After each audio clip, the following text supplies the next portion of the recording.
What's up, you guys? I told y'all I'd be right back. So I just put Nate down to go to sleep. And when I first started my channel, like 2 years ago, I used to do like morning meditations and nightly like reflections. And I was thinking, while I was laying down, um, and while I was talking to you guys, how much I enjoyed kind of reflecting with you guys and talking about the day and the choices I made that day.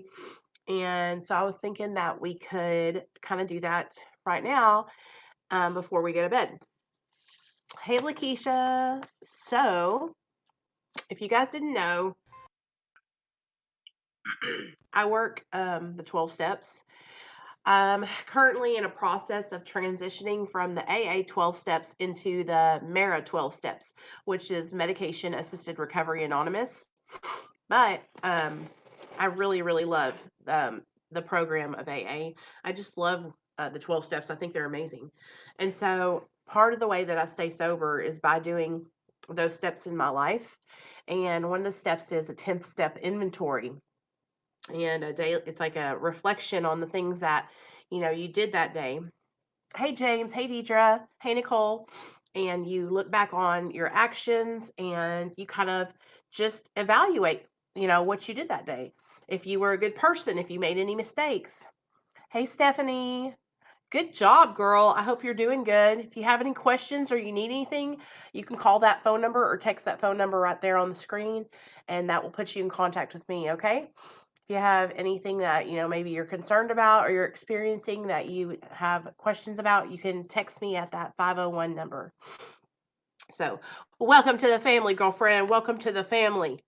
Um, I'm on Suboxone too. I'm on 2 milligrams. I'm sick, James. I'm sick. I got some kind of, all this in my nose, sinuses, congestion, but I'm gonna be all right. I'm gonna be all right. So I wanted to do this reflection with you guys. So I hope you guys will put your listening ears on, and let's do this together. Okay. So before we start, if you have a paper and a piece of pencil, a paper and a pen, get yourself out a paper and a piece of a piece of paper and a pen. Sorry, I can't get it out. And jot down these things that I'm going to ask you, okay? As we go through this reflection, I'm going to ask you questions, and I want you guys to write down the answers to your questions. We'll do it together, okay? Hey, Nikki Rev, what's up, girl? Ugh, I can totally understand. Mine just started from being in the mountains over the weekend for my birthday, but let me just tell you, I'm one of those people that like I can be sick anywhere else, but when it's in my head and it's like causing me congestion and drainage and it makes my ears plugged up and my throat hurt, I hate that feeling because honestly, you guys, it makes me feel like my head's not attached to my body, and it makes me feel out of control. It makes me feel like when I used to take a bunch of Xanaxes, that's how it makes me feel. Like I hate taking any kind of cold and flu medicine because it just makes me feel weird. You know what I mean?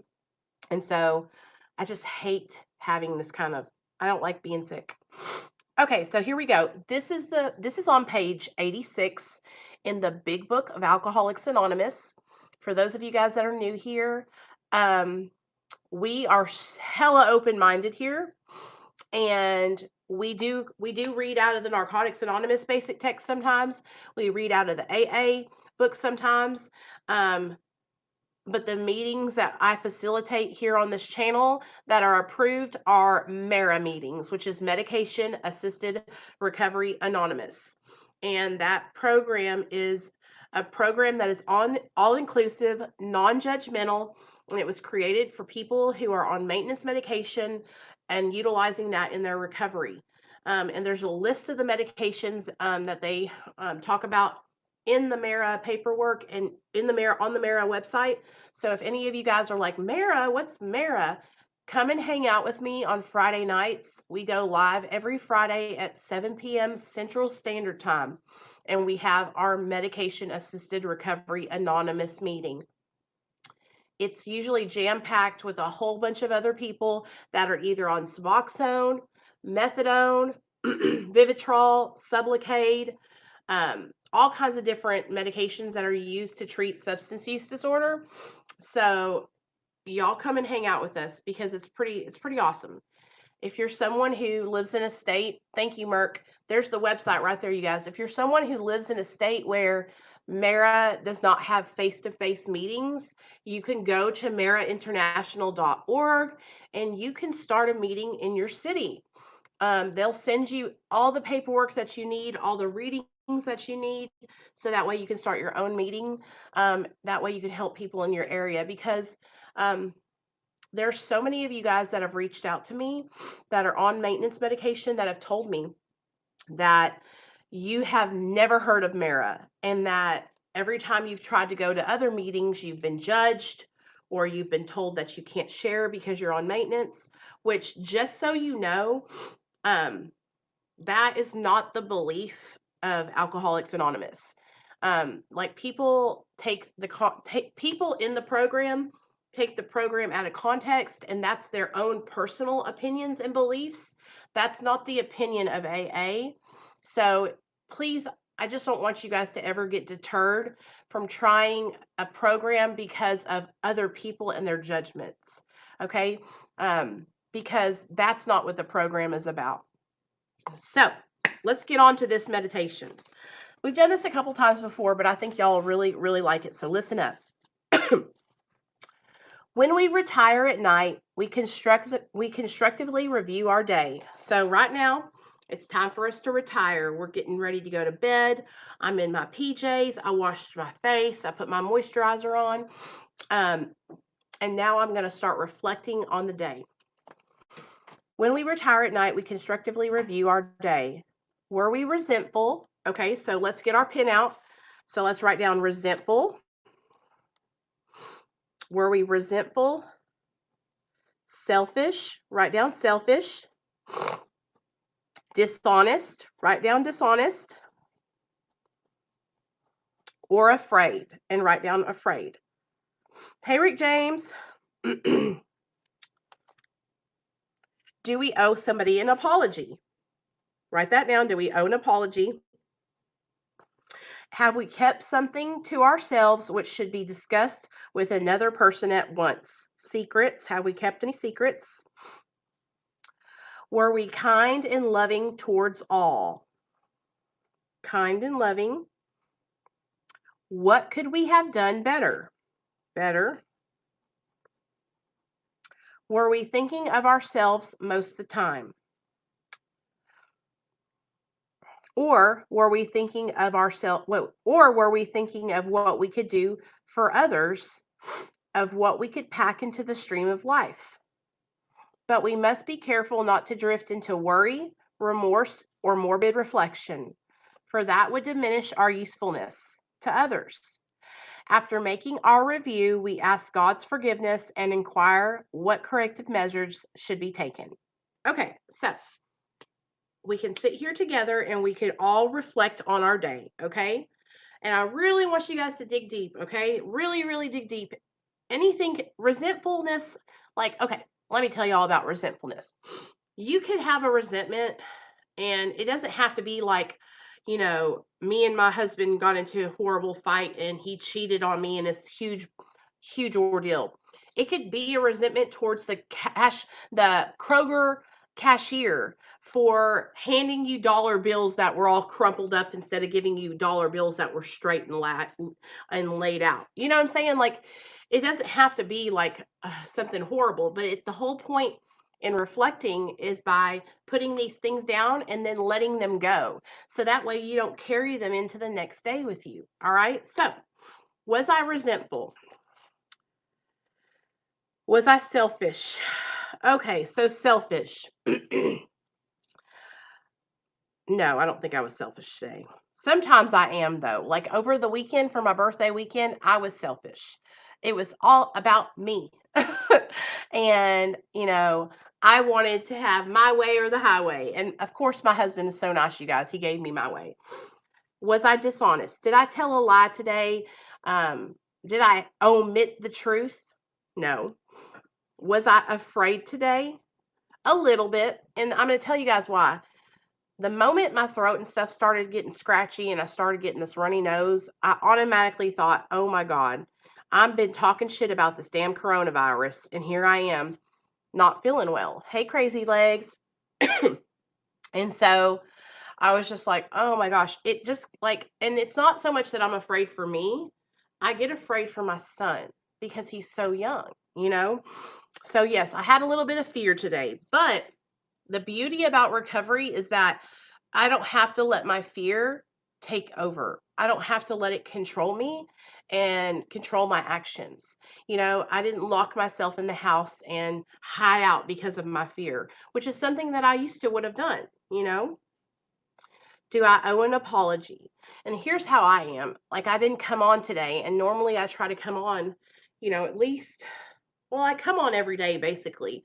And so I feel guilty when I don't come on and do a video with you guys because I want to make sure you guys are okay. I want to make sure everybody's staying sober and doing their recovery. And so by me touching in and touching base like we are right now, I know like that everybody's okay. Everybody's in one piece. Everybody's staying strong. So I felt like I owed an apology because I hadn't been on today. But then I have to tell myself, like, Nicole, in order to be healthy and happy, you have to take care of yourself. And if that means taking one day off from doing YouTube, that's okay. But the kind of person that I am, like, just like with my addiction, I'm so over the top with everything. And so I'm balls to the wall with my channel because it either has to be all or nothing. Do I have any secrets that I'm keeping from anybody? No. Okay. Was I kind and loving towards all? Yes. I was actually worked with my boss today. And hey Lance, thanks bub. Good night. Have a good night. I actually worked with my boss today, you guys, and we worked really, really hard on getting one of my stores all cleaned up and everything organized inside of it. And I actually had a really good time just like talking with her and sharing with her like um, just how I've been doing and what I've been doing with my channel and with my recovery. And so we had a really good conversation. And I love having good conversations with my boss because, first of all, like, she helps me to be a better person by, encouraging me to do better at my job. And so, it's a win-win whenever I get to work with her because we have good conversation. So, I'm going down the checklist of my inventory for the day. And really the only thing that sticks out to me so far is that fear that I have. And so the thing about fear, you guys, is you can look at it two different ways. You can look at fear as fuck everything and run, okay? And literally drop your shit, let the fear overtake you and not overcome whatever situation you're trying to face, right? So let me give you an example. One of my biggest fears is this damn Suboxone taper that I'm doing. And I know I don't talk about being afraid, you guys, but I do have a fear of it, okay? I have a fear of tapering and not being able to get off completely, right? So the way that I have been doing my taper has been literally so slow. I started it in January, no, in March of last year, and I go down 2 milligrams every third month, so it's really, really slow, right? Um, and the reason why I'm going so slow is because the way that I've been taught by my doctor is that whenever you want to succeed and you want to keep oh going, you have to go really, really slow with your taper. You can't like jump off of it completely really fast. So that's one of the things that I'm always kind of like having in the back of my mind and being afraid of, right? Thank you, Merk. I appreciate you for linking that channel. Um, so just know that I might not talk about it, you guys, but that's a fear of mine. Like, it's a fear that kind of lingers in the back of my mind, and I don't talk about it because I don't want to make you guys afraid, and I don't want to discourage you guys if you're on a journey to taper too, but I'm human, and of course I'm going to have like instances where I'm a little nervous, I'm a little bit afraid. The only reason I think it's a healthy fear It's a fear that I'm like, you know what? Um, if I wasn't afraid, I would be afraid that I wasn't afraid. You know what I mean? I don't want to lose everything that I've worked so hard for. So that's one of the things that I struggle with throughout the day. Every night when I lay down to do this checklist of this inventory, a lot of the things that I find popping up are fear. It's fear of the unknown, fear of not being accepted, fear of not being liked, fear of being rejected. And all these fears really come back to being insecure, and I hate that I I tell you guys this and I show that vulnerability, and then I open myself up to people that are pieces of shit who want to come on my channel and talk shit to me, and I'm literally opening my heart up to let people know, like, yeah, I go through struggles, and there's days where I think that maybe what I'm doing, I shouldn't be doing it. Maybe I should just stop, you know? But then I think about it and I'm like, you know what? You've come so far. Everything that you've done is worth it and you got to keep on pushing, you know? So, Nicole, I probably did by accident. So, I have to just keep on moving forward, but I sometimes what will happen is I'll let that fear really get in you guys and overtake the way I'm feeling. And it just makes it worse whenever you don't feel good, you know? Um, yeah, I did accidentally. Sorry, I'll unblock her whenever I get done with this video. Y'all kind of pay attention because apparently there's people coming over to my channel for no apparent reason. So, um, I just don't I like to make sure that we keep the chat like positive and we support each other. And so when somebody comes in and they're just like saying bullshit, I just don't have time for it. And I'm trying to share a message of hope and recovery and encourage people to change your life and do better.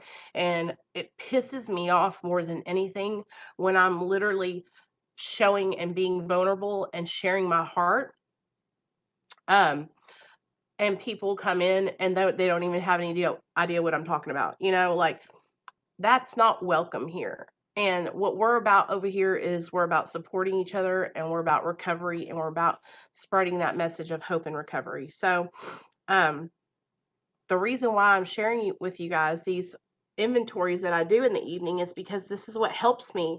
I clear my plate. I clear that it's like having a chalkboard full of all these writings from the day, right?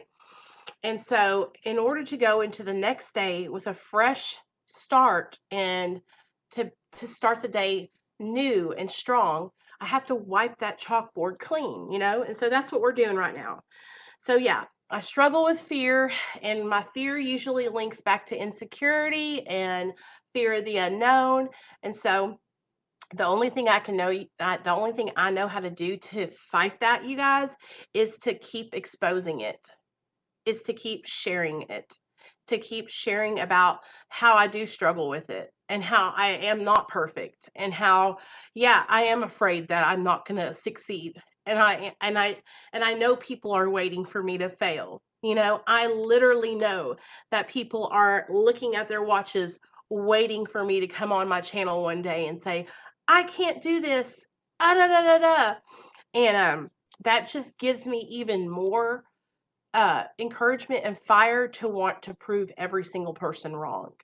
You know, I try to stay like pretty much to just myself and staying positive on my channel, but having a channel opens you up to realize how many people have absolutely nothing to do, y'all. And what they do is they live their lives to try and hurt and harm other people. You know? Hey, John. Um, and so, you know, I just don't. It sucks. It sucks whenever you're trying to do something good to help people and then you have people that come in and they just want to hurt you. It really, really is discouraging. Um, Sorry, Keisha. It's just it pisses me off, and Like I see other creators who, listen, I don't even have that bad of a time, but I see other people who have more people that are trolling them and more people that are saying hurtful, awful things about their families and their channels and what they do. And you know what? We're human, you know? Just because I have a YouTube channel, hey Hitman, doesn't mean that I don't have feelings. It doesn't mean that, you know, I, it doesn't mean that I'm perfect or that I'm some huge public figure and anything that you say is not going to bother me. Like actually a human being with a heart and feelings. And when people come onto my channel and just say stupid shit out the side of their neck, like, and I have to read that, it's discouraging. That's why, like, I hope to God, like, people pay attention because I'm not here for that. I'm here to help encourage people to do better with their lives. You're doing an excellent job, Nicole. You're a very strong woman. This isn't even worth your attention. It's like, yeah. So anyway, I accidentally blocked. Please let Melissa know I didn't mean to block her. I was trying to block some idiot below her, and I blocked her in the process of blocking him. And I don't know how to unblock her until I get off this live. So tell her I'm sorry. It was an accident. So anyway, take an inventory at night when you're laying down. You guys kind of go through your mind and think about all the things that you maybe could have done differently, if there's any things, if there's some things that you might need to work on. A lot of times when I'm laying down, I'll make mental lists of things that I need to accomplish the next day. Okay, so like tomorrow I have Chris coming on from Prison POV, which, y'all, Chris has been such a great friend to me since he started his channel and since we've met each other, and I'm really grateful to have him as an ally and a friend. Um, thank you, Rosie. Tell her I'll take care of it when I get done. I did not mean to. Um, I'm excited to do that interview with him tomorrow because if y'all didn't know, he was on Suboxone and his body just doesn't respond to Suboxone well, and it wasn't working, and he was sweating all the time and just not feeling good. He was feeling like he was in withdrawal. Um, and so he had to transition back on to methadone. Um, so we're going to talk about that tomorrow when he comes on at 7 p.m. Central Standard Time. So, and I think it'll help a lot of people because I know that there's some people who try to get on Suboxone and it just doesn't help them. It just doesn't work. Like they don't do well on the medication, you know? So I know I have such a positive story with it. I have such a positive experience with it, but like not everybody's experience is positive, and I don't want to be biased to where I don't share other people's experiences. So anyway, I hope you guys have a good night. I really just wanted to pop on here and do that kind of reflection with you guys and just talk about how um, sitting back and thinking about the day and setting out those small goals that you can accomplish the next day, it really does help me a lot. And a lot of the ways that I stay on track is um, by changing the way I think. And hey, Stephanie, I really appreciate. Sorry, I got a little upset. It's like I'm one of these people that when I see something and it's like something that's shitty that somebody writes, I can't help but sometimes it gets to me.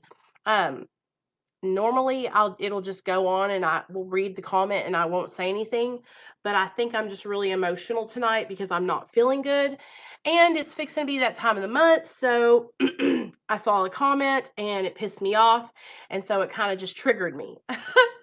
Hitman, it was some guy in the comment sections with a name Mike, something something Mike. If I see him again, I'll send him your way. But he just said some stupid shit, and it just threw me off because I was sitting here sharing, some stuff about my life that is, things that I don't share on my channel about being afraid because I don't want anyone to worry about me. I don't want you guys to worry. and I've gotten down to 2 milligrams of Suboxone, and I feel better than I've ever felt before. I have more energy. I feel I just have more, like, I just don't know how to explain it. Like, I feel different, and I feel like my eating habits are getting back to normal.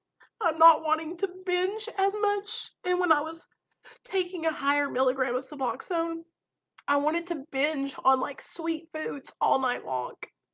And so, and I'm not saying anything bad about Suboxone. I was on 12 milligrams, and that's not a high dose at all. But I was on 12 milligrams for 4 years, and at about 2.5 years, I started to lose my motivation and have no energy at all. And I don't know if it was from the medication or it was just because I was hitting a plateau in my recovery and I hadn't been moving forward and I was just kind of stagnant. But I knew something had to change, you know? So at 4 years, finally 2 years after that, I started tapering last year in March and I've gotten down to 2 milligrams and I feel really good. But I don't come on here and talk about this one, Hitman. I don't talk about being afraid because I don't want, first of all, when I do talk about that kind of stuff, people try to attack me or come for me that are people that don't like me. They will use that against me. They will say things that are hateful because I'm talking about being nervous about coming off of Suboxone. You know what I mean? And so um so for me to talk about being afraid is a big deal, you know? So it's always in the back of my mind that if I don't succeed,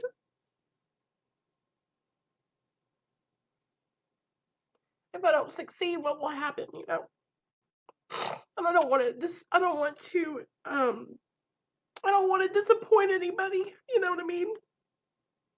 When I see so many people who have tried and haven't been able to do it.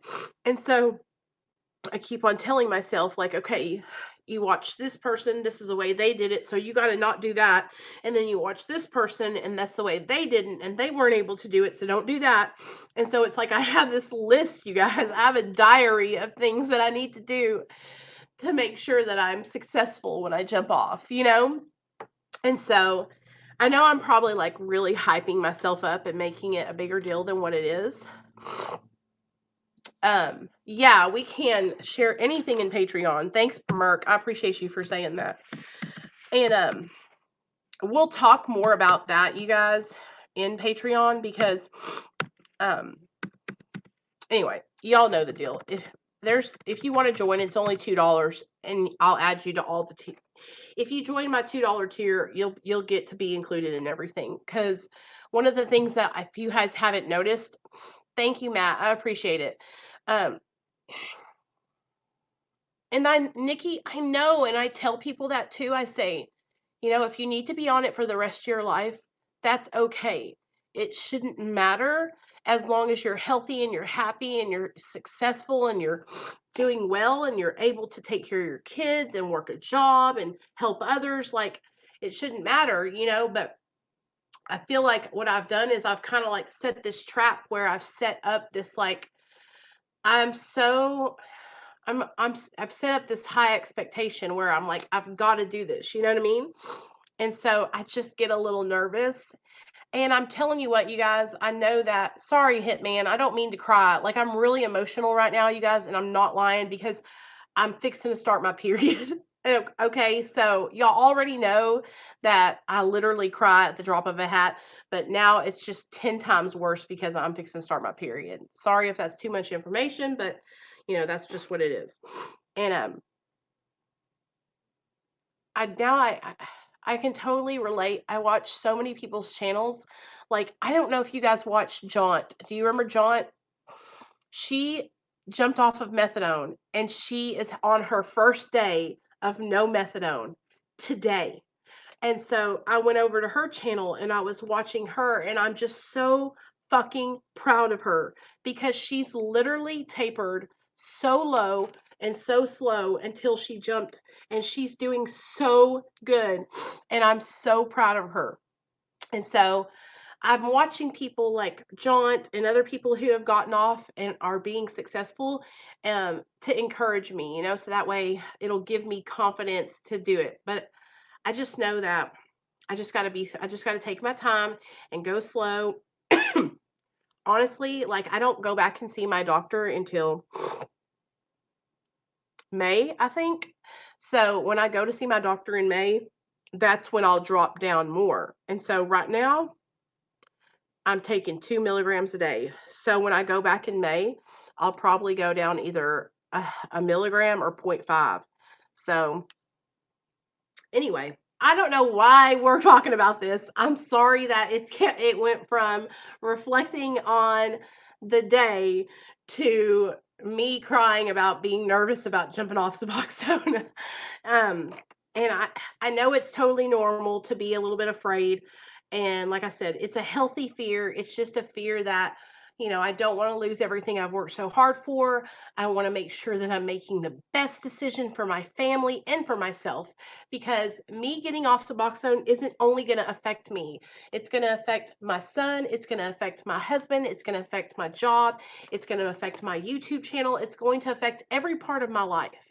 So I want to make sure that I'm making the safest, best decision. I want to make sure that I'm taking my time and tapering as low and slow as I can.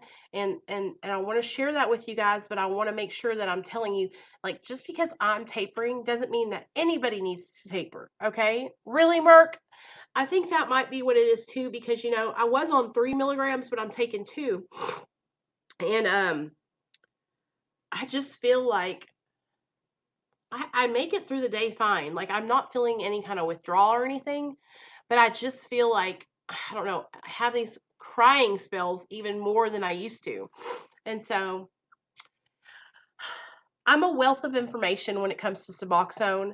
I'll share anything with you guys. I try to be so transparent. And so that's kind of what I'm trying to do right now, is just let you guys know that I'm a little bit afraid. I'm afraid that I'm not going to do it, that I'm not going to be able to do it.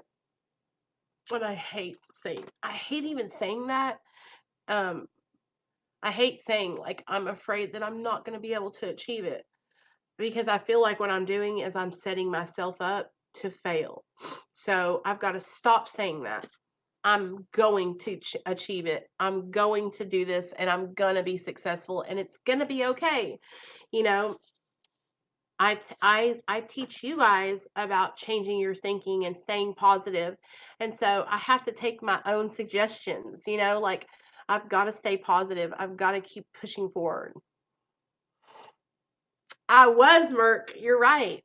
Maybe lower dose causes less numbness, maybe, and more in touch with our feelings. You know what, Stephanie? Like, I used to get so upset when I would hear other people say that they were numb or they weren't feeling their feelings because they were on Suboxone. Because I would be like, well, I feel all my feelings because I'm always really emotional, right? Um, Welcome to the family, Steph. Um, you need to join our Discord. Hey, Merc, will you give her the Discord link and the Facebook group link? And like I said, you can text me on the Real Talk Recovery phone line. Um, we are so, like, we'll help you out, girl, on your Suboxone journey, for real. But I used to get so upset with people because I'd be like, what are they talking about? Like, I feel my feelings because I've always been really in touch with my feelings and like really emotional, right? And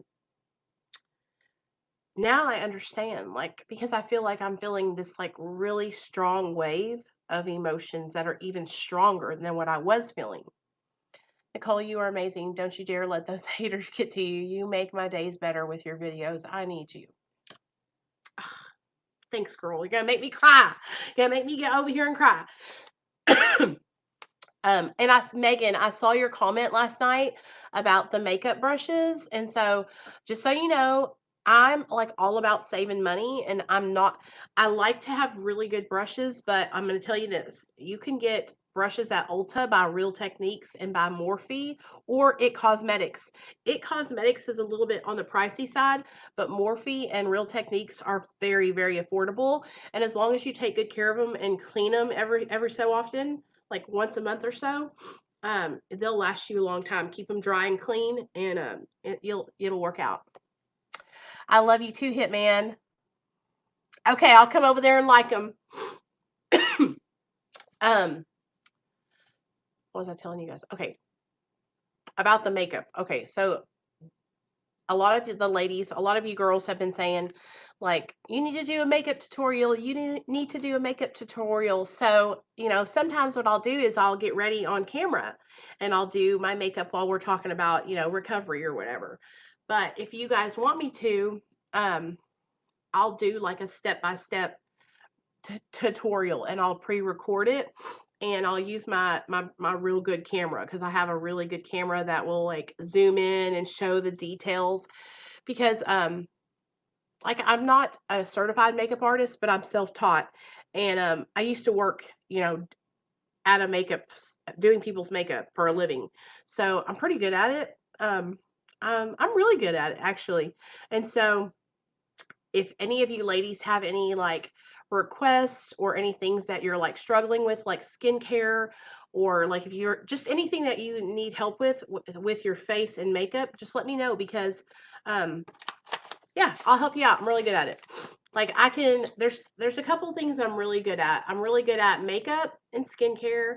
I'm really good at dancing. I'm really good at public speaking.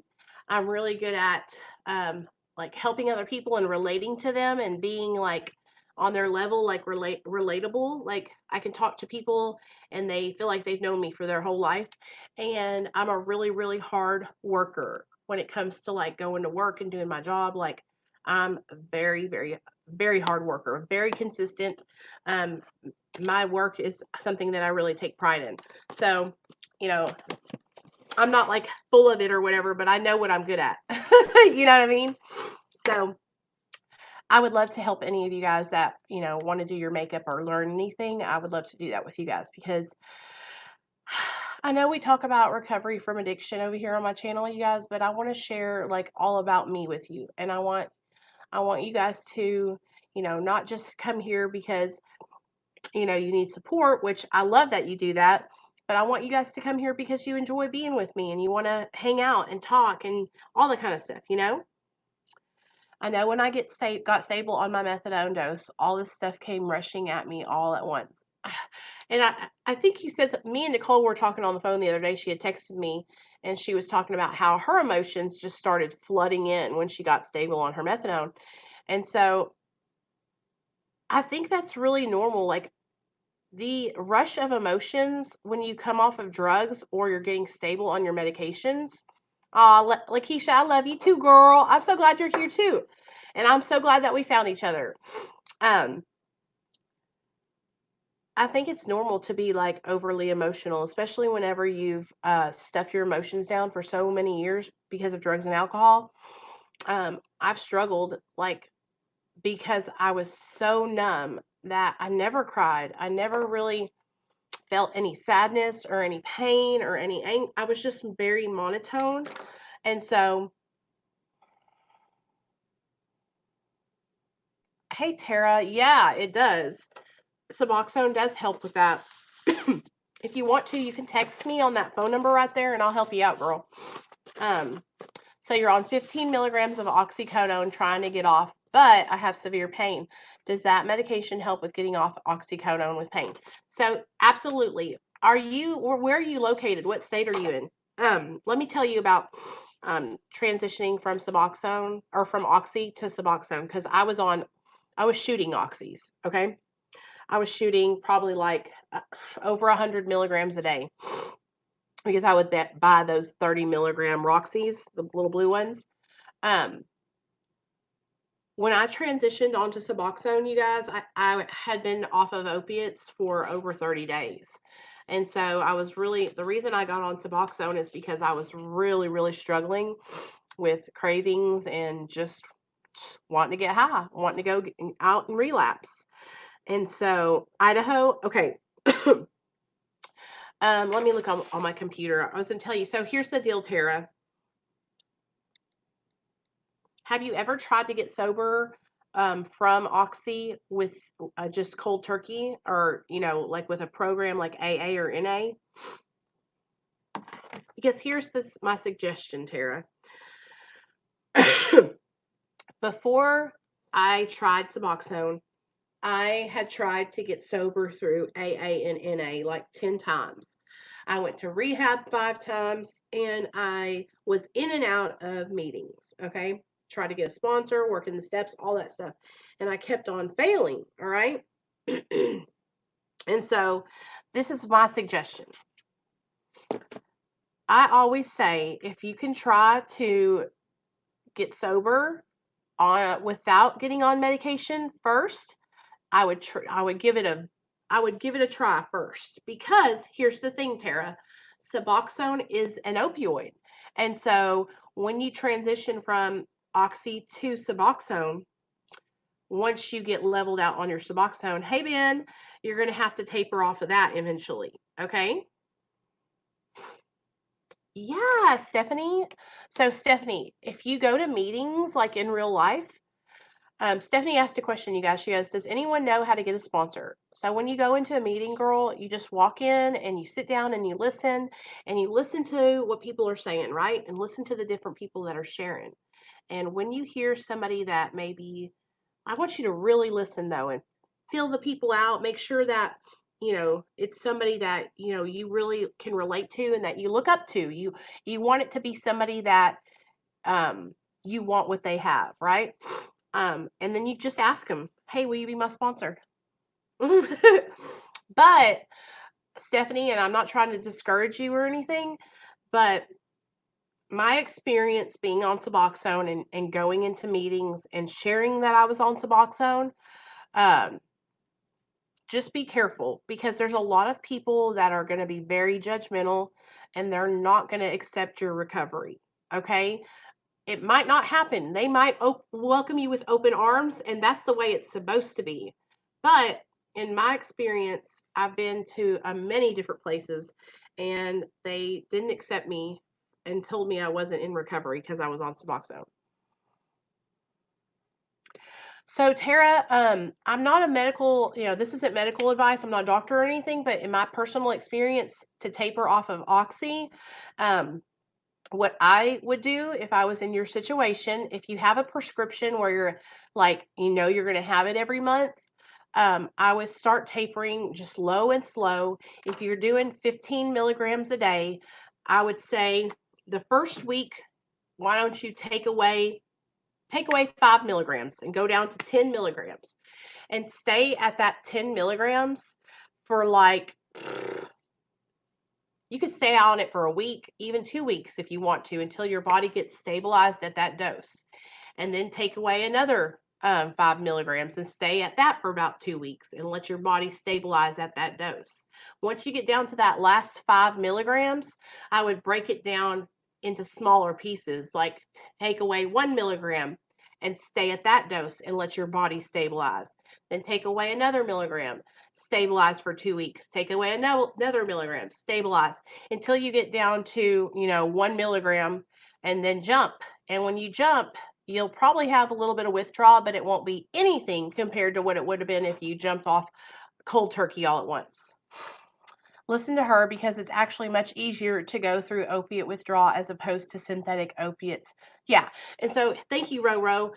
The thing about it is, like, and that's why I always want you guys to make sure that you understand something. I got on Suboxone because, like, I needed to get on it. If I didn't stay sober, my son was going to get taken away from me. And if my son got taken away from me, I wouldn't be alive today. I would have probably killed myself. Okay. Like, it was that serious. But the reason why I don't like tell people, hey, yeah, go get on Suboxone, because if you're on 15 milligrams of Oxy, you can do it. You can do this without Suboxone. You can do it without methadone. Okay. I was shooting up heroin. I was shooting up oxys. I was shooting up methamphetamine. I was shooting cocaine. Like, I was on a lot of opiates, and it was to the point where I would do anything to get those drugs. Okay. And so being on Suboxone is definitely a step in the right direction. It's like my quality of life is 100% better. I have a life, right? But when somebody comes in and they tell me, hey, I'm on this for pain, and I'm not saying that that's not serious and that it's not, you're not going through a hard time, because I know what it's like to be on medication and want to be off of it, right? But I would never, ever want to set you up for something that would probably be more difficult for you in the end. And so, my opinion again, is if you're somebody who is on 15 milligrams of oxy and you want to get off of it, my opinion, what I think you should try to do before you ever try to get on a maintenance medication is to try and taper. Okay? Taper low and slow. Make sure that you stabilize at each drop. Also, while you're doing that taper, make sure that you get involved in some kind of therapy, and make sure that you get involved in a recovery program, whether it be AA, NA, Celebrate Recovery, Smart Recovery, Refuge Recovery, here with us, but make sure that you get some sober support. Hey, Marcus, I'm still trying to stabilize and find my right Suboxone dose. Few questions. What's the least amount of hours you can have between doses? Do you think it's okay to break up your dose into 3 times a day? Okay, Stephanie, this is from my doctor, told me to make sure that that I have 6 hours between each dose of Suboxone. My suggestion is to not take your medication more than twice. Dose one time in the morning and one time in the afternoon. The reason why I say this is because dosing more than twice, 3 times, 4 times, it takes our mind back into that active addiction behavior. You know how we used to pop them pills or do them shots or smoke that joint or snort them lines? We were doing them constantly, right? And so by taking multiple doses throughout the day, what you might find yourself doing, and which many people do this, and I've even been in this situation myself, is you'll find yourself using your Suboxone like you were using your drug of choice as a coping mechanism instead of what it is made for, and that's to, help you in your recovery. So my suggestion is 6 hours in between each dose, and make sure that you're only dosing twice a day. Anytime, Tara, anytime. And Tara, if you want a solid like taper plan, you can go online and type in like how to taper a taper program for milligrams of oxy or whatever, and there should be like a graph or something that'll show you. But the main thing that you want to do when you're tapering down each time, Tara, is you want to make sure that you're giving your body enough time to stabilize at each dose that you're dropping to. Hey, Ben. Yeah, Splinter's going to be on tomorrow night, Daniel, at 7 p.m. Central Standard Time. I'm so glad I came on. Now I'm feeling so much better. I'm so glad. Like, we just done processed through some stuff, and now we're talking. I love this. I love it. And if I could do it all over again from the beginning, I would take the smallest amount I could to not feel like shit. Yeah. I heard somebody come on the channel the other day. Hey, Justin, love you. Yeah, Daniel, it's okay. He'll be on tomorrow at 7 p.m. Central Standard Time. And we're going to talk all about his recovery and what he's been going through. And we're going to talk about his channel just blowing up, you guys. And honestly, when you see people whose channels blow up and you're like, why is their channel blowing up? Like, like, I don't know. I don't know how to say this. Like, why is they're the last person that needs it? You know what I mean? I look at Splinter and I'm like, he deserves this. He is such a humble person. He's kind. He's respectful. He's changed his life 100%. And he deserves every bit of what he's getting. I'm so excited for him. Usually people taper much too quickly. Do your homework first. Exactly, Marcus. So that's the whole thing is like, that's why, like, okay, so I'll tell you all about a comment I got the other day, and this is what I'm talking about. Like, I don't let these comments come onto my channel because I filter through them. But I got a comment the other day on somebody else's channel, but it was a comment to me, and it was like, um, "What the fuck, Nicole? You've been on Suboxone for like a million years or so many years, and you've been tapering for like so many years." And I'm like, "What?" First of all, I just started tapering last year in March. So I've been tapering for exactly 1 year. Hey, thanks, Amy. And that's the way you need to do it. Like you need to taper over a long span of time if you want to be successful in your taper. So you don't jump off too early. I'm on methadone, 90 milligrams. I relapsed and got a real painful abscess. My friend's daughter is a veterinarian. She drained it for me. Oh my God, Daniel, I've totally been there, man. Totally been there. I had one probably like 6 or 7 years ago right here, and it blew up so big that my husband had to lance it, and we were, whoo! I remember just it hurt so bad. It was red and it had a fever. um, but Daniel, listen to me. You need support. Are you doing anything else for your recovery besides just being on methadone? Because listen to me, man. If you don't already know this, I want to help you out, okay?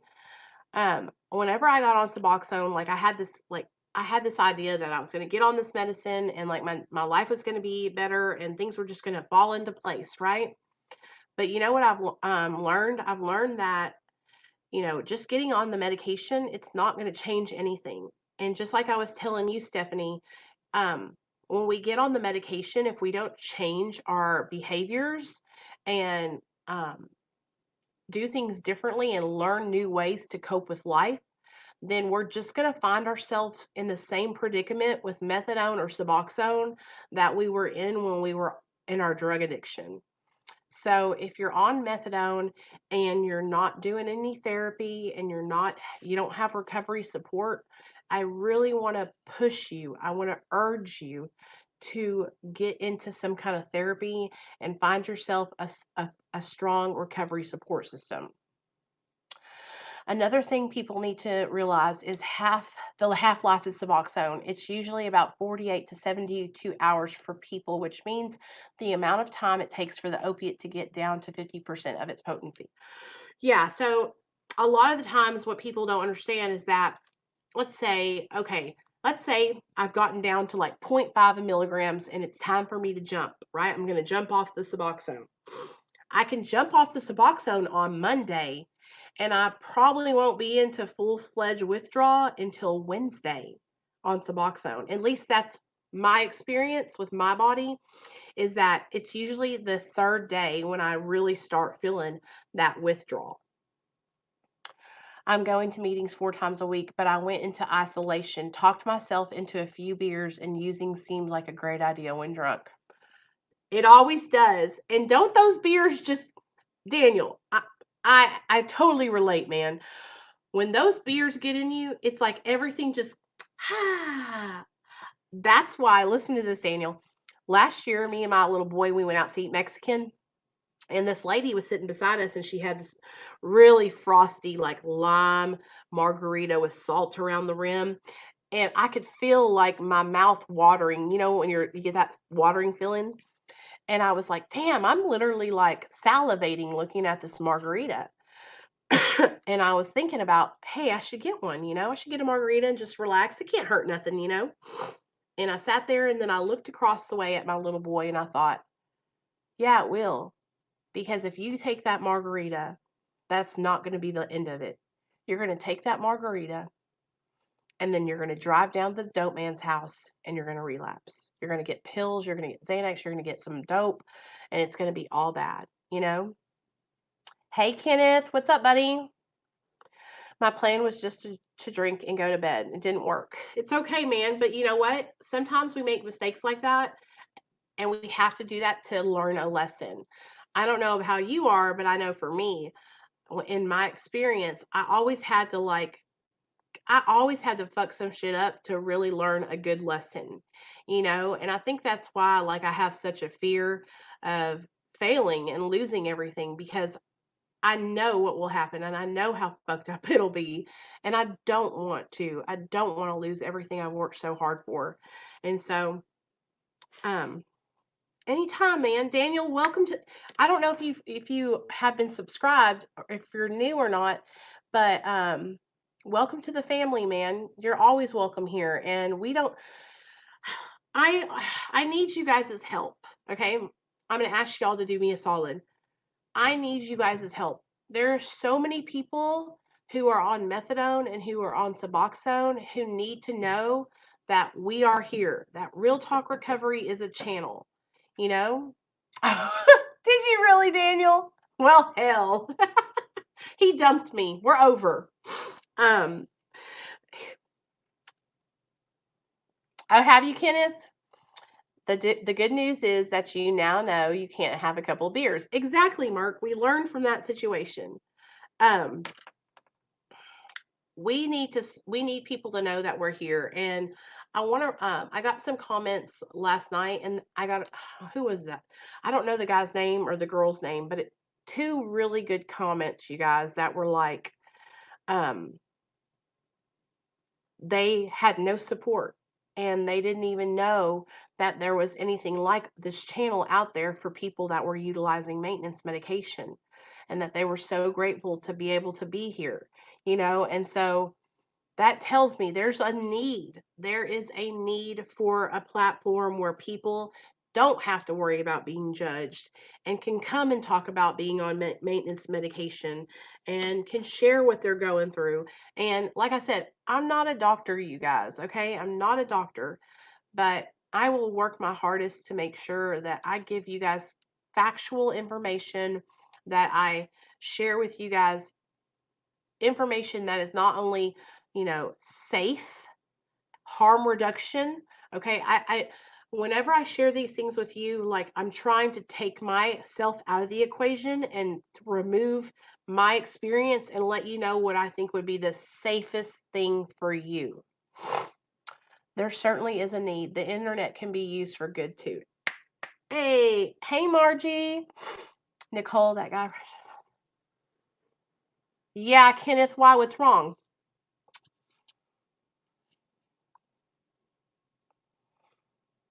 Anyway, if you want to, Kenneth, just DM me on Instagram. Um, so they're just need we have to have people need us, you guys. People need to know that they can come here and have support. So I'm really, really just I'm grateful for everybody that shares the channel. But we got to work. We got to keep doing it because there's people that still need to know that we're here. I'm trying to share. Is he okay? Is something bad happened, Kenneth? I don't know him, but on Instagram a couple times. Damn, you are the female version of me. Wow. I'm not one of the proud braggers, but at my worst, back in 2008, 2014, I was usually taking 600 milligrams of real Oxycontin as well as 12. Listen, Roro, let me just tell you, okay? And I'm just fixing to keep it real with you, okay? I went to rehab 5 times. I've been to prison 1 time, okay? Okay, Kenneth. And I shot dope like a man. All right. I shot so much shit that I was losing my mind. I was hallucinating. I was walking up and down the road in boxers and a t-shirt, seeing people that weren't there. And I did that for over 12 years. And it just kept getting worse and worse and worse. And I'm not saying these things because I'm like, yeah, I'm just such a badass bitch, right? I'm saying these things because I'm trying to explain, like, the severity of the situation that I was in because of my addiction. I had gotten to a point where all I cared about was getting high. And I needed so much to get high because I had been getting high for so long that I had my tolerance was fucked. I could do dope and do dope and do dope and do dope. and then I would shoot some meth behind it, and then I would, eat some Xanax bars. And that was one of the things that I did over and over and over and over again. I would shoot heroin or shoot oxy, and then I would take Xanax behind it, not thinking, not remembering that I did one or the other, and I would overdose. I landed myself in the hospital so many times. And the last time I was in the hospital, I went into a coma, and I was in a coma for 7 days because my internal organs, my liver, my kidneys were shutting down because I was on meth, I was on cocaine, I was on Xanax, I was on oxy, and I had been up for 10 days or more. I think it was 10 or 11 days, y'all, almost 2 weeks. It was so crazy. Oh, y'all, my hair was falling out of my head because of the lack of nutrition and the lack of sleep and just being a hot mess. Over months or even call me. Then he calls the police on me. Ooh, for stealing his Rolex. I go to jail for felony grand theft and he gets his watch back and doesn't have to pay me back. Damn, Daniel, that's awful. That's right, Lakeisha. Don't take pre-workout within 2 hours of trying to go to bed. Merk! Stephanie asks, were you married during your addiction? So, Stephanie, no, I was not. I actually met my husband in 2012. And a little bit of information since Stephanie's new here. Honey, Roro, I drove my car past 3 hospitals and into a brick wall, high on Xanax. Probably wasn't even going 20 miles an hour. I was trying to take my husband to the emergency room because he was having a seizure because he was so fucked up that I was high out of my mind in a Xanax slur, and I drove past 3 hospitals and hit a brick wall in the middle of downtown Little Rock, Arkansas. So, Stephanie, to answer your question, was I married during my addiction? No. I met my husband in 2012. I started getting high when I was 17, and so that was about 1998. And I got sober in 2015. When I met my husband in 2012, I was like, oh man, look at this. I found this amazing guy. He's not an addict like me, right? He's going to save me. And he did. He saved me, y'all. He pulled me out of the gutter. I was actually sleeping on my friend's couch. I didn't have a car. I had sold it for $3,000 and bought dope. I gave my mom and dad a couple thousand, and then I kept 1,000 and spent it all on dope. I spent it all on Roxy's and Xanax, and I overdosed that night. But I met my husband in 2012, and I ended up finding out that he was an addict too. And so me and my husband ended up getting on, I ended up taking my husband's methadone. So my husband was on over 100 milligrams of methadone a day, and he was prescribed methadone 10s, 365 methadone 10s for 30 days. So however many that is a day, it's like 130 or something like that. You guys know why I respect Nicole so much, other than the fact that she is real and helps people. She did something my mom could not do, get her kids back. Oh, Kenneth, I thank you so much. Thank you so much. That means so much to me. Leroy. Hey, Leroy. Yes, Roro. I've blown through so many red lights, dead asleep. Leroy, can I get an amen? Hey, Neil. My husband just got home. Oh, cool. LT's live. Okay, cool. Laugh out loud. Yes, I nodded off at a red light once, but sped on the brakes somehow. A cool police officer parked my car for me and gave me a ride home. Daniel, you got lucky. Kenneth, you know what? Sometimes I think about what would have happened if I didn't get my little boy back, and I don't ever want to think about that. But I'm so grateful that I did, and I'll tell you this. When Nathaniel got removed from my care, it really threw me for a loop, and it just kicked me in my ass so hard. It was the fire that I needed to change. It lit that fire underneath me, and I was like, the moment he was removed, I went straight to treatment. Like that same day, I went into rehab. I remember getting high for the last time. I was such, this is how bad it was, you guys. I knew that my son was getting taken away, but I still made my husband drive me to get my last fix, you know, because of course I was sick and I didn't feel good and I was fixing to go into treatment. And you guys know how it is when you're going into treatment. You're like, I got to get my last one, you know.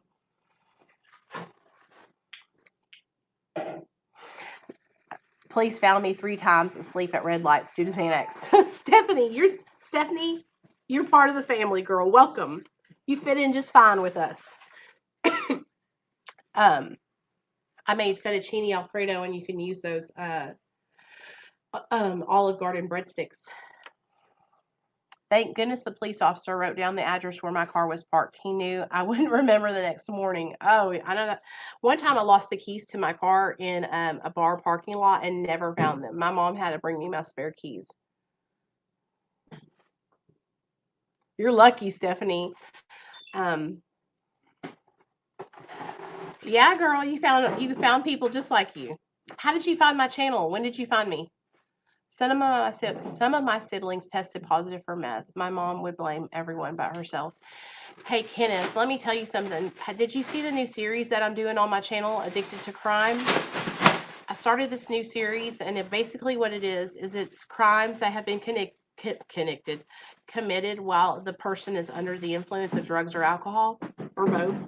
And I've been researching for my next episode for this week, and I cannot tell you how many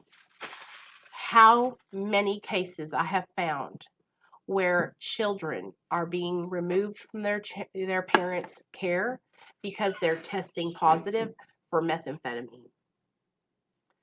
In fact, I'll share one of the cases with you guys because I don't think I'm going to talk about it on my channel because, like, I love sharing these things with you guys, but I don't want to, like, make y'all depressed because it's like every case that I'm finding is about children who are dying from overdoses.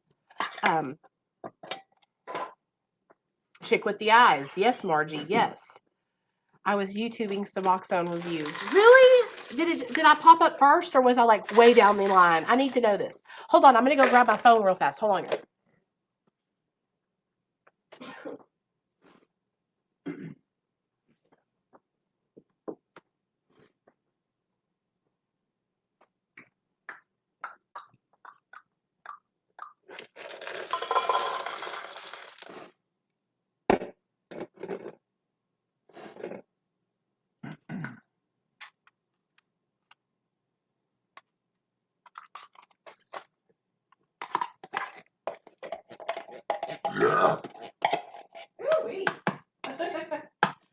You missed that.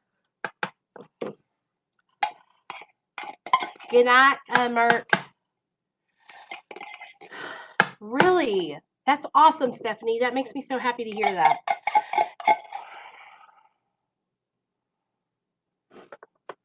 The first girl, anyways. I wanted a girl's review.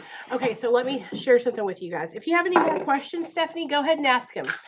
And then I'm going to get off here in a minute. That was Neil. Margie said that burp was awesome. Mm-hmm. He's such a silly. He's off work tomorrow, so you know. One day when I'm famous on YouTube, I'll finally get him to come on my channel, but you know how that goes. Okay. My girl Missa, she's been sending me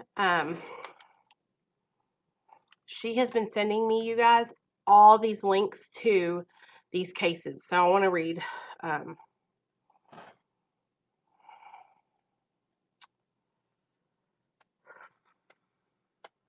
okay. Bye, Kenneth. It's crazy, though. So many people are. Ohio parents charged after 2-month-old baby's fentanyl death, police say. An Ohio couple was arrested last week in connection with the fentanyl overdose death of their 2-month-old son.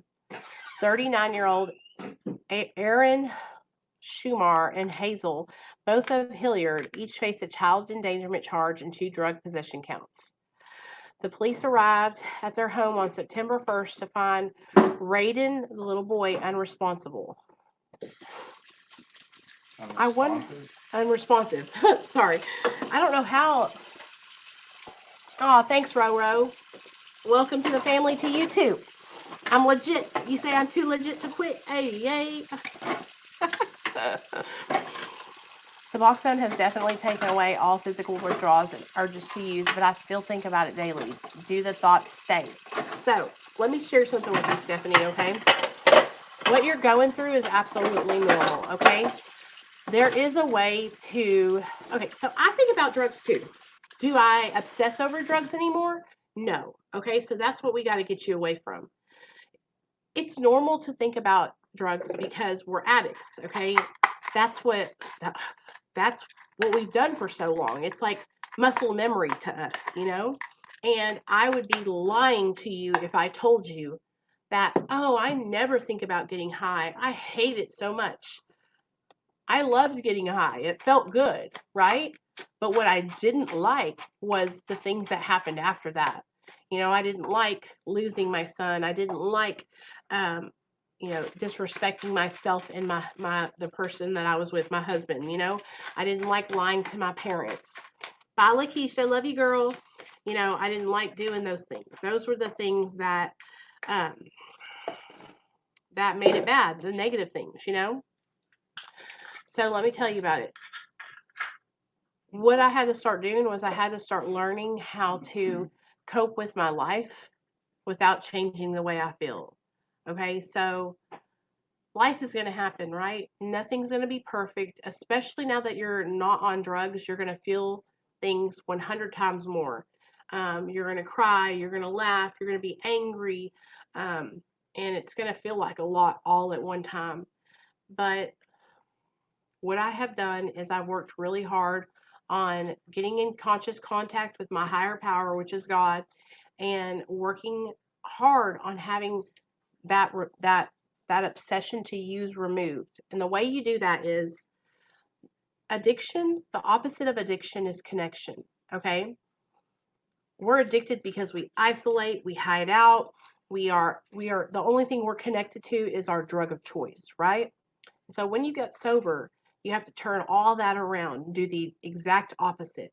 Okay, so instead of isolating, you need to get right in the middle of recovery and be a part of something bigger than you. Okay, for me, it was the financial hole it brought my family.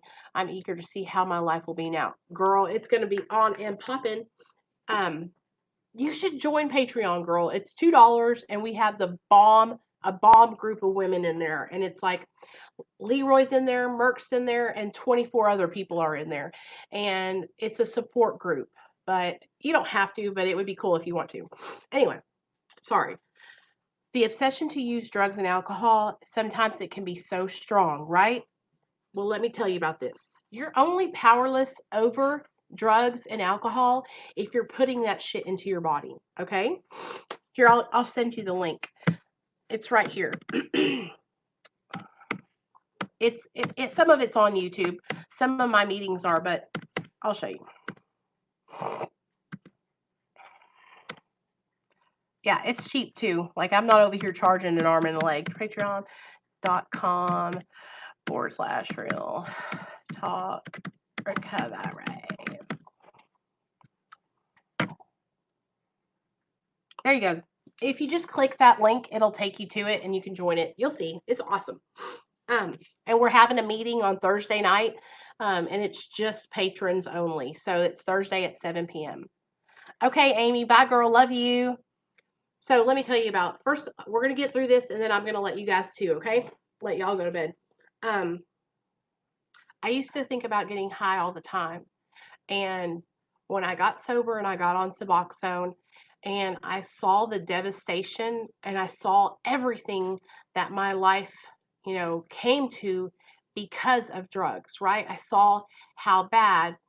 I'm pretty sure, Stephanie. I saw how bad it was. Right? Um, and if you can't do it through the link, if you'll just text me, I'll help you get in there. Okay. I can make a way for you. Um, so what I'm trying to say is all the devastation that my addiction has caused, all the ways that it ruined my life, right? That was what really made me want to make a different choice. But when I got on Suboxone, I still was struggling with the obsession to use methamphetamine. Okay. And so that was one of the things because I don't know about you guys, but I'm a poly addict. And so I used multiple substances. Yeah, Nicole's in there, Melissa's in there. There's a bunch of us, huh, Nicole? In fact, I'll show you real fast. But anyways, let me keep on telling you about this. I had to start learning how to live my life in a positive way and actually get support. Okay. I had to start taking my mind, and Margie and Rosie, we're all in there. Are you in, Margie? You're in there too, aren't you? Let me see you. Hold on. Let me make sure I'm not speaking out the side of my neck because there's so many of us that have joined. Don't get mad at me now, girl. We're up late tonight, aren't we, ladies? We usually don't do live streams this late, do we, guys? So we're having a good time. I'm loving it.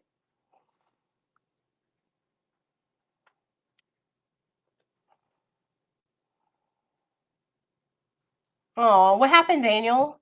Who is? What happened? Let me see what you said. I didn't see your comment up. I feel like 60% of these people from prison channels would go back. They never talk about the solution, only the problem. Daniel, you know what? I was talking about that on a video I made last 2 weeks ago, and I'll link it if you want to see it. It was a video I had made. Yeah, it's $2. $2.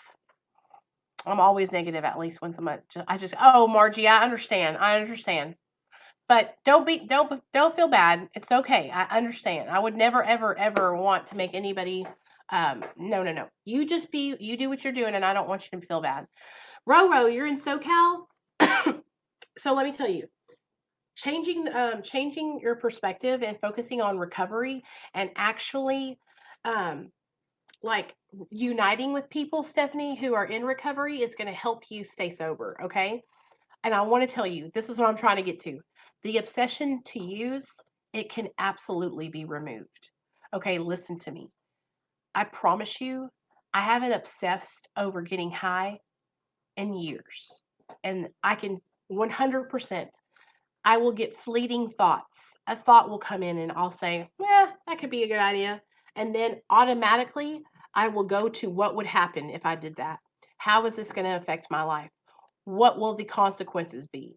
And then my mind changes.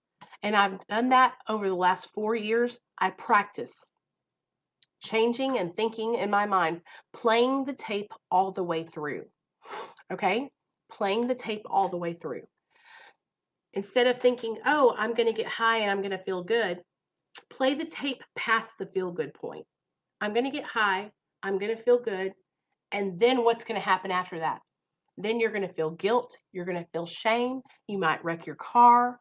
You might set your house on fire. You might steal something, lie to your family. All these bad things are going to happen, right?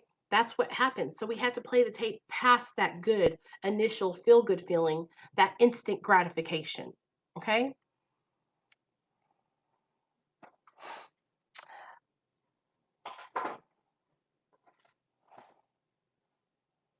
Oh, it's okay, Margie. Don't feel bad, baby girl. I love you and I understand. Honestly, you guys, I've just gotten to a point where I'm not doing that.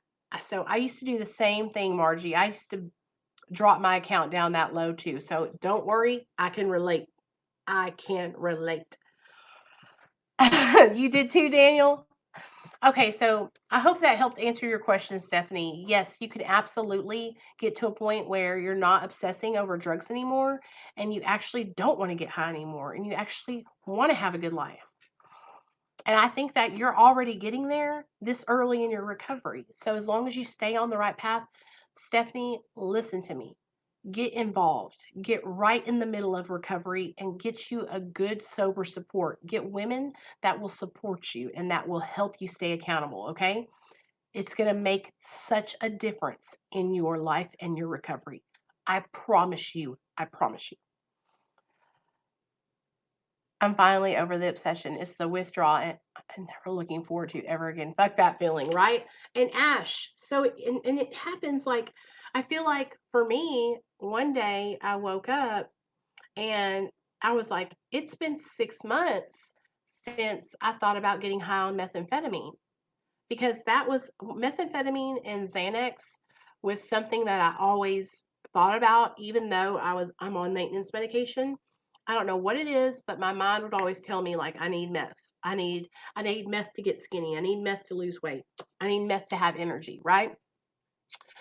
And so it's like I've finally gotten to a place where I'm not feeling that feeling, and it's awesome, you guys. It's like I don't, and I know I'm not going to use, but I hate still thinking about it. It's like a dark cloud that won't leave you, you know? So here's the thing, Stephanie. It's okay to like not like that you're thinking about it, but I want you to not beat yourself up, and I want you to understand that what you're thinking about and what you're feeling is normal, okay? Thinking about it and moving on from that thought is absolutely normal. What's not healthy and what's not good is thinking about it and obsessing over ways to get it, ways to get high, what you're going to do with it when you get it. That's what will lead you into relapse. Okay. So I'm going to, real fast before we go, I'm going to type out the disease process. Okay.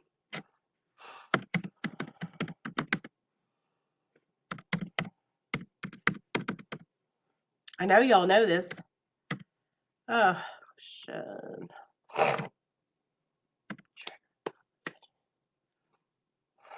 Hey, Pistol. Hey, Corey. Trigger thought obsession.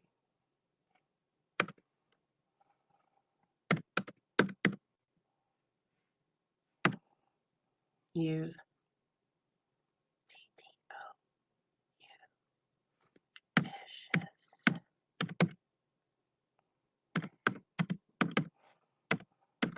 Oh.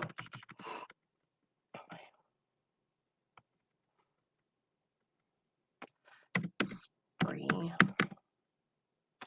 And then vicious cycle repeats. Okay. Okay, we're having always crying girly. I love you guys. I can't help it, man. Okay, the girl power. Let me see. The girl power I get in here is a lot more powerful than the obsession. Hell yeah. One thing I learned was that there was only one thing I had to change: everything. Don't go places you shouldn't, and the friends will weed themselves out. That's right. Good job, Ro. That's right. Absolutely. Um, so here is the disease concept, okay? The disease process. Trigger, I'm going to put it right up here on the screen, all right? So it's trigger, thought, obsession, use, spree, and then the vicious cycle repeats. Okay, so with the disease of addiction, it's like a never-ending circle jerk. Okay, it's a circle. Okay, the way it starts out is a trigger. Okay, something triggers a thought inside you. Okay, so let's say you're driving down the road and you look up and you see a billboard that has a guy drinking a nice cold Bud Light, and you think, that thought comes into your mind, oh, wow, I remember when I used to have Bud Lights and how good, I love the way it tastes and the cold and whatever, right? So you got that trigger, then you got the thought, and then so it's okay to have the thought. It's normal. But what's not okay and what's not good is when, hey girl, you transition into obsessing. Okay? So you've been triggered, you have the thought about the Bud Light, and now you're obsessing over the liquor store you're going to go get the Bud Light from, how the Bud Light's going to taste, how many you're going to drink, how you're going to lie to your family to cover it up so they won't know, whether or not you're going to be able to drive while you drink, right? All these things are going to come into your mind. So we got the trigger, the thought, the obsession. Okay, when you get to that point and you're obsessing, right? Okay, Corey, I promise I will. I will. It's an app and we are on there too. Go on one of your older videos and there's a link there. I'll find it. Is it the Discord app, Rosie? I'll get it.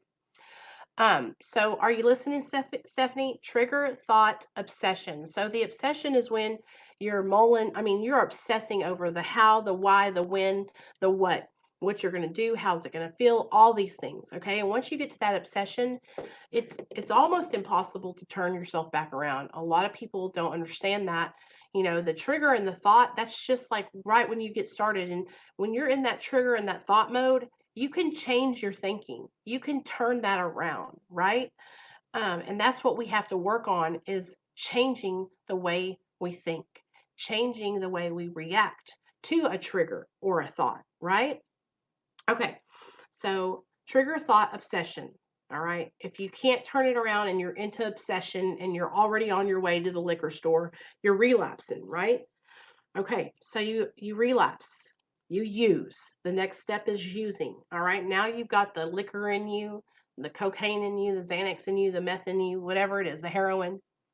And once you use, you're most likely it's not going to be a one-time situation. Most likely you're going to go on into a spree, and it's going to be a vicious cycle that repeats itself. And you're going to be on one.com, right? Oh, Roro, good job, man. Thank you for saying that. The vicious cycle, exactly, Daniel. You're making so much sense. You have to stop at the thought because, like you said, after obsession, there's no turning back for me. Exactly. And here's the thing: it's like when we can identify what we're going through, then we can make a change, right? And so when we know that we're thinking or we've been triggered, the best thing to do 100%. If you've been triggered or you've had a thought, guess what you need to do? Tell on your disease. Okay? Instead of hiding out, instead of not telling anybody, instead of being ashamed of it, you need to step up front and center and say, you know what, you guys? I'm thinking about getting high. I can't. I keep thinking about it. I keep being triggered. I keep having this thought in my mind that I want to do this, that, and the third. And you need to put that shit out there. Okay, you need to say it. I am thinking about this. I need help. I need everybody to rally around me, right? Because here's the thing. If you don't say anything and you don't tell on your disease, and you don't get help, you don't put that shit out in the light, then guess what's going to happen? The dark is going to suck you up and you're going to be off and running. We can help you. Everybody in this room, everybody on this live stream can help you when you're telling us that you're struggling, when you're saying that I think I want to relapse or I've been thinking about using. We can all be here to support you, right? But if you're keeping it a secret, then nobody can help because nobody will know. So the best thing to do is to illuminate that shit. Get a flashlight and fucking put a light on that shit. Just totally let go of everything. Don't be ashamed and just talk about it. Kind of like I did earlier. Yeah, I was bawling my eyes out because I have a fear. I have a fear of not being able to come off Suboxone because so many people want to talk shit to me. And I have that fear. I have that fear of failing, you know? I have the fear of what if I don't succeed? And when I keep that a secret in my mind, it eats me up inside. It eats me up inside. And so instead of keeping that a secret and letting that thought turn into an obsession of how I'm going to fail, obsession of how I'm not going to be able to do this and I'm not going to be able to get off Suboxone, an obsession of how everybody's waiting for me to fail. And so many people think that I've just been over here on Suboxone for 25 years and I've been tapering for 10. All these things that people think that they know, but they have no idea. I'll let all that stuff bother me. No, instead, I'm going to put it out there in the light. I'm going to talk about it. I'm going to talk about having that fear. It's a healthy fear. Okay? It's okay to be nervous or afraid of something new. I don't know what it's going to be like. I've never been sober in my life. Okay? Right now, these 4.5 years is the longest I've ever been clean. Okay? In my whole entire life since I got off of drugs. Hey, Kenneth. And so when you live your whole life abusing drugs and alcohol and you don't know what it's going to be like when you get off a maintenance medication that is saving you and helping you live your life in a healthy manner, it's healthy and normal to be afraid. Okay? But what happens to me is I let those voices in my head, I let the people who leave negative comments telling me that I've been tapering for the last 4 years when I literally just started my taper last year. These comments, I let those things twirl around in my head. And because I'm over here bearing my soul and being vulnerable, people pick up on that and they want to think I'm weak. But it's not that I'm weak. I share that shit because there's so many other people that are going through the same exact thing and it helps somebody else. And at the same time, while it's helping somebody else, guess what? It's helping me. So, all those keyboard warriors who want to talk shit on the comment section, they'll never, they'll never be anything even remotely close to what I am because I have the strength to be vulnerable and bare my soul, and other people can't do that, you know? So, new visitor. All right, I'll talk to you later, Corey. I'll see you in a minute. I'll call you in a second. Haters will hate when you're helping people. Right. I do continue to have the fear of using still, though. Yeah, I think it's totally normal, Ash. Like, it's like nerve wracking sometimes because we think, are we going to be able to make it? Are we going to be successful? Okay, I'm going to get the Discord because I know somebody was asking for it. Sorry, guys. So, anyways, I love y'all. I just really wanted to come on here and talk. I didn't realize I was going to turn into a into a whole hour and a half long meeting.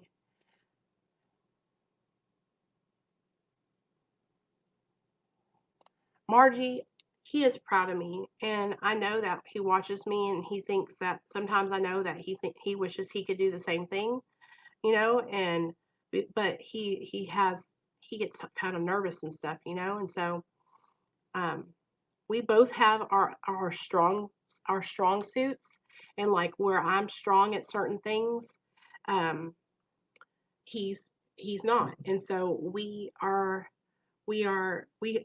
strong in different areas, and so we hold each other up. And I'm telling you what, y'all, I'm really grateful because I have the best husband. I have the best husband in the whole wide world, and he treats me so good. Sorry. Um, I can remember before me and Neil got together. Um, I used to think I would never find anybody that cared about me, and I'm just so thankful. I am very blessed, Kenneth. You're right. Hey, Alan, what's up? I'm glad you did too, man. Are you doing all right? Tell me how everything's going. I'm trying to. How I don't know how to do this damn invite.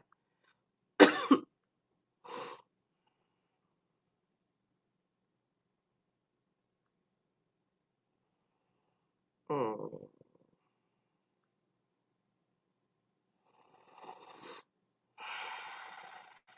Share. Okay. Here we go, guys. I got it.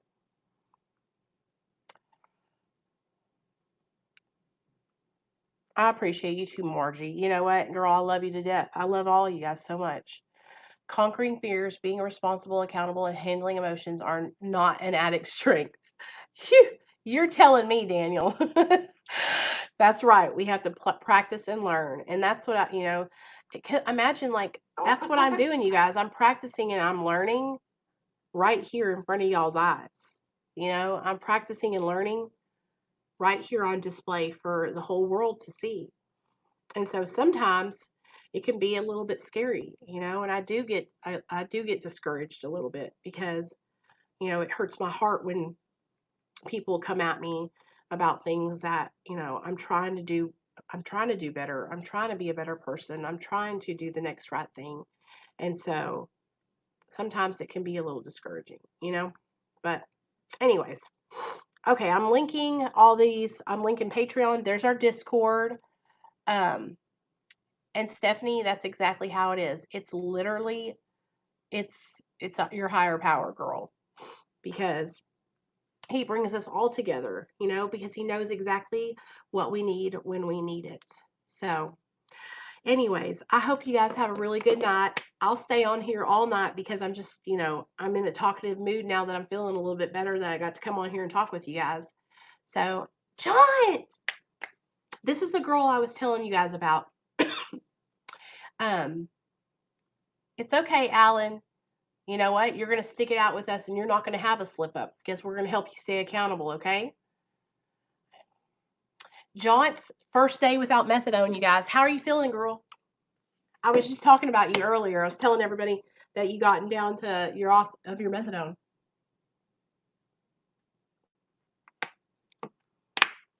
So here's the thing, Alan.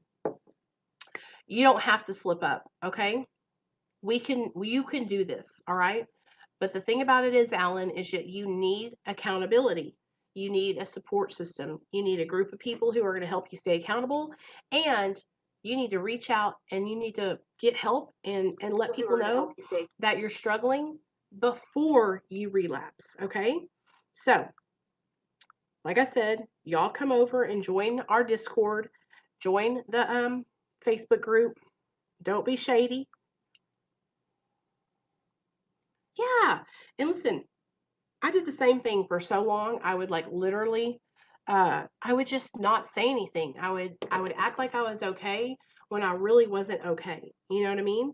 And so in order to stay sober, you got to let people know that you're struggling. You know what I mean? So let's highlight that.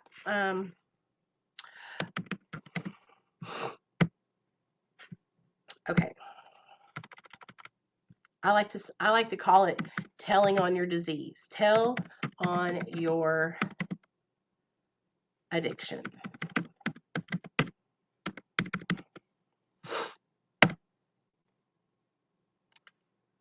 Because whenever you, like I said, whenever you shine a light on that shit, you guys, and you're no longer keeping it a secret, that's what's going to help you stay on the right track. And that's how you're going to get support that you need.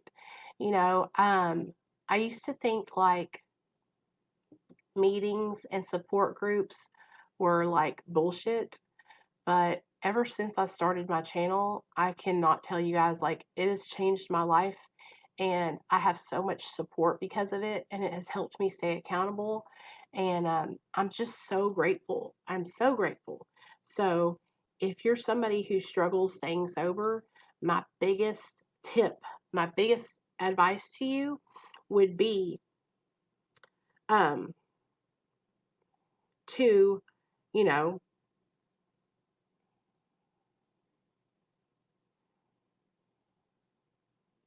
would be to get yourself some support. It's the best thing you can do. You know what I mean? So, okay, I love you guys. I'm going to get off here because I'm tired now and I need to go to sleep. But I just really, really want you guys um, to know how much I appreciate you guys. And I'll see you guys tomorrow night at 7 p.m. Hey, John, I texted you on Instagram. I want you to come on the channel and talk about being off methadone. So let's do it. Okay? Let's come on. Can you come on this week or next week? Okay? Aw, Ash, I love you, girl. I'm so proud of you. Okay, okay. I'll see you guys tomorrow night, 7 p.m. Central Standard Time with Splinter, aka Chris Prison POV. Okay? All right. Good night, you guys.